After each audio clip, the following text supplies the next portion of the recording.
I am at Rich Eisen, introducing at Dick Costolo, the CEO of Twitter, who is here in person in studio. Good to see you, sir. Good to see you. Last time, you know, we were audio only. We were audio only. We were in a little barn. That's one way to describe it. We were in a room. We were in a small room, and now there's now look at this. Well, as you know, being somebody who also graduated from the greatest institution of higher learning, not one medium can keep me contained. That's right. Dick, you know what I mean? There's right. so different forms. I like to hear that. And who knows about different forms of media better than the CEO of Twitter right here on the Rich Eisen Show? Thank you. That was a smooth segue. What do you think? Nicely done. Did you like that? Excellent. Yes. Okay. You've done this before. Who knows better than you?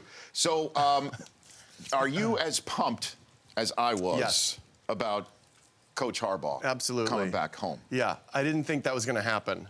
I just didn't think they were going to be able to make that happen, and it couldn't be. I mean, you can tell all the alumni, everyone's excited about it. He was the only one, right, that could have done that for that's right. for us and the rest of the Michigan alums. The only one. I mean, and everything sort of came together at the right time to make that happen. I saw the Charles Woodson interview a couple days ago about it. Everyone's excited about it. Yeah, and he's back on Twitter now. Jim Harbaugh. Back on the Twitter. Yeah. You're following Coach on Twitter? I'm following the coach. Did you see he tweeted something out like thought of the day the other day about, some quote that the Ohio State fans thought was directed at Urban Meyer because of what happened with the recruit. Here we go. Right? Here we go. It's good. This is good. I mean, he's hyper competitive. Yes. So I think he's just going to reignite that whole, which is what we needed, which is what everyone wants. I think if the Ohio State fans want it. You know, I had maybe one of the worst experiences last year before the game when a friend of mine who went to Ohio State called me and just said, it's just, it's not as fun as it used to be. And I said, now you're really sticking your thumb in my eye. That's exactly right, because everyone here, too, we've got some Ohio State people here, and they all say, you got to do better because, you're not holding your end of the bargain. Is all those subtexts. Yeah, I know. It's humiliating. We can't have that anymore. Now, you as the CEO of Twitter, though, you're a professional, obviously. Is there anything you can do to mute? Thank you for adding obviously. Of course, yes. To mute the Ohio State Twitter accounts, any Twitter account. I don't know if Urban Meyer has one. To do something, can you do something? I don't think that would be appropriate. I think the SEC, Securities and Exchange Commission. Oh, not the Southeast Conference. Not that SEC. I have to have two SECs in my mind. Yes, you do. At any given time, I have to bounce back and forth between them. So you, as the CEO of Twitter, need to just play it straight. Yeah, play it straight down the middle. I have the CEO of Twitter, Dick Costolo, at Dick C, right here on the Rich Eisen Show. Let's get into the role of Twitter in sports right now.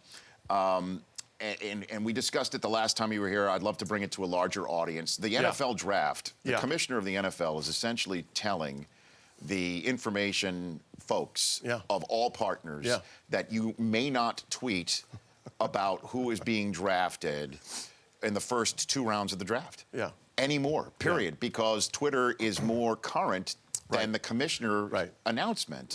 Is there anything that your reaction to that would be what?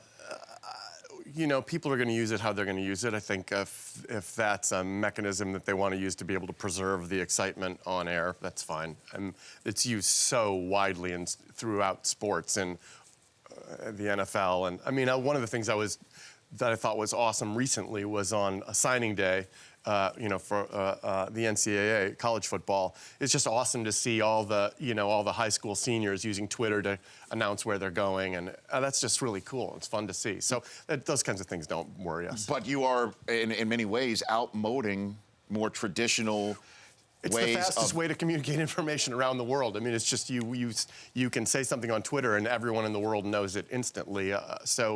It's really hard to contain that kind of public broadcast system as a way of transmitting information anymore. And sometimes that's not a good thing because sometimes the information is incorrect out there in any way, shape, or form. Is there any sort of ombudsman role that you ever think about playing on Twitter, seeing the stuff that's put out there? No, I think the way we contemplate it is that there's so many people on the platform now that it's getting easier and easier to debunk myths and misinformation on the platform, and that's great. I mean, even during the I remember during the London riots a few years ago, there was a great article in the Guardian newspaper in London that there would be misinformation about some tube station or something was on fire and been looted, and people would post and tweet right away like, no, I'm right there right now, and here's a picture of it. Nothing's going on. So I think the more people that are on the platform, the easier it is to debunk the myths. Do you ever hear from people in more traditional senses of the media asking you to somehow pump the brakes on what you've done? Have you ever heard that conversation? You can imagine, we get requests all the time from it's actually, we generally get requests from political organizations, governments, et cetera, you know, hey, I don't like my opponent saying these things about me, et cetera, those kinds of things. So we get lots of requests like that. And your response is essentially... Well, our response generally is if it's, you know, legal speech and permitted speech, then we're not going to do anything about it. I'm here with Dick Costolo, the CEO of Twitter, fellow Michigan man here live on the Rich Eisen Show. We're going to take some of your tweets that we asked you to hashtag, and we're still taking them, hashtag AskDC. Some of the aspects about Twitter making news recently are the amount of ad-supported tweets that we're going to see on the feed. I was asked at an investor conference about, you know, what kind of revenue can you guys support, and what kind of revenue can the platform support, and what's your ad load?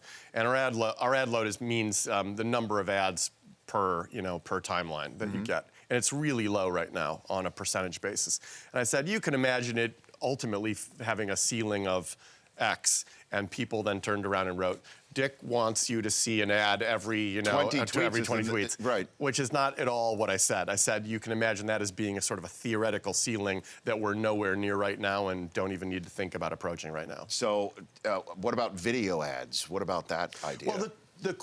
Well, I think the neat thing about the video ads is video is getting more and more popular on the platform. So these really short pre-rolls, like of 3 seconds or 5 seconds, that are over so fast you don't have to worry about skipping them or even think about skipping them, but that get a message across quickly, are a great way to support the video on the platform. So I'm excited about that. I'm here with Dick Costolo, the CEO of Twitter, here on the Rich Eisen Show. I'm seeing on my timeline a lot of tweets from other people because they're being followed by people that I follow. Is that part of this instant timeline idea that's going down with Twitter right now? No, what we're doing is starting to look at ways to get information in front of you that we think is relevant to you based on all the accounts you follow, but we're just starting to experiment with those kinds of things. So you're probably in one of the experiment buckets around people who already have robust accounts on the platform and follow lots of accounts, but we want to get them really engaging stuff that's happening that they might not have otherwise seen. Yeah, because it's just like a few times I've looked at my Twitter feed, I'm like, well, wait, I don't follow that person, but I see it's because Chris Brockman follows that person. Yeah, right. And I have followed a couple of people based off of that. Yeah, you know, we're testing those out, and the test results are coming back very positively. It's driving lots more follows and lots more engagement. The instant timeline idea is for people who just sign up, and you know, look, it's no secret that one of the things we've been working on for the last 18 months or so is when people sign up, getting them into a high-quality experience right away without having to go find 40 accounts to follow. And so instant timeline is dropping people into an experience that's got 90, 50, 40 great accounts in front of it right away without having to go find those. And what am I reading? I'm reading about a partnership with Google in order for tweets to be so the idea found? behind that is to, that won't launch for several months, but to allow Google to drive, to allow Google to use Twitter content within Google to drive people to our platform when events are happening or that people are particularly active on Google that are on Twitter that people search for on Google, be able to drive them to their Twitter accounts. And the idea behind that is to get it out there. Yeah, just to aggregate attention to what's happening on Twitter right now when people go to Google and search for it. Yeah, I'm here with Dick Costolo, the CEO of Twitter, right here. Can I ask you a question? Yes, please. Is that all right? Go. No, please go. Can we switch it around for just a second? Do you want to switch seats? Do you want to sit behind the desk? I don't. I'm used to. Although I have to tell you. Yes. You do have. There's a little bit of a chair height thing going on here. Well, you know what? That's the way it rolls here on the show. I mean, I'm perfectly comfortable with it. You sure? I'm just telling you. I know. I'm just telling you that I observed that's the thing that's happening. Usually, and they're showing my good side right now on TV right now. I don't have a good side. Yes, no, you- I oh, don't have a come good on side. now. No. Well, I'm not saying I have a bad side. What is your question for me? My question for you. At AskRE, the hashtag AskRE. Why are you running in the Rich Eisen show Logo? Because I'm running my 40-yard dash at the Combine every year, where I run my 40 in your suit, and my suit and tie. And what's your time for the 40 in your suit and tie? Well, thank you for asking. At age 44 last year, and my 9th attempt at it, or was it the 10th? Oh, nice. I finally cracked the 6-second barrier. That might have been the boom you heard in Northern California all the way from Indianapolis. You know what? There were a lot of questions about that. I ran out of my pocket square because I ran so fast. And then when the DirecTV folks were kind enough to build this studio and offer up the logo of the show, it was this sort of Mad Men-looking logo of me running and the tie flapping. And I got to be honest with you, I like it. So the interesting thing is that, and look at that pretty continuous improvement. Well, it's called Photoshop. The continued improvement. I'm a fine wine. I'm a fine wine. Yeah. And interestingly enough, no, I told you the juice I do is kale. That's the juice. So what's the limit? What do you think the lower bound is? What are we shooting for? This year now. Do you call it a day? Sub 6? Well, my wife would like me to do that. But I'm running. I'm going to run. And this year we're running for charity. Apparently, Roger Goodell just ran a 40 in the league office. Would you do that in your work It's clothes? the new Ice Bucket Challenge. Run the 40. Well, here's the thing. If we could even have any sort of viral aspect of it on Twitter, if there's a way for you can pitch in any way you care to. I think you running a 40 in your office and then tweeting it out to your million-plus followers on Twitter, and then having Twitter retweet it with its gajillion-plus followers. Yeah, that can't hurt. It can't hurt for me to ask. Is that a physical challenge? That's the way I look. What I will do is see what my time is in the 40. Yeah. And then get back to you. Well, but your work clothes. If it's horrible, you got a button-down shirt. Then I'll wear something like boots and say like, well, it was I was wearing boots. It's always I always blame the equipment. There's no question. Unfortunately, the equipment, is a suit Of course, I ran in tie. 6.3. Look, I'm wearing a tie. Exactly. Right. Although Snoop at Snoop Dogg told me at the Super Bowl I should bow tie it up and I should button up the coat and then cut down on the wind shear. Yeah. But it's really... I like the way you dropped that. There I was at the Super Bowl with Snoop. That's the way I roll. I'm here with Dick Costolo, As one does. the CEO of Twitter here. Do you want to... Let's ask you this question before we go to break. We've been asking our listeners and viewers the first concert you went to and where and when. What was it for you, Dick Costolo? Journey in Cobo Hall in Detroit. Cobo Hall in Detroit. Yeah. What year was that? Do you remember? Oh, God, I don't remember.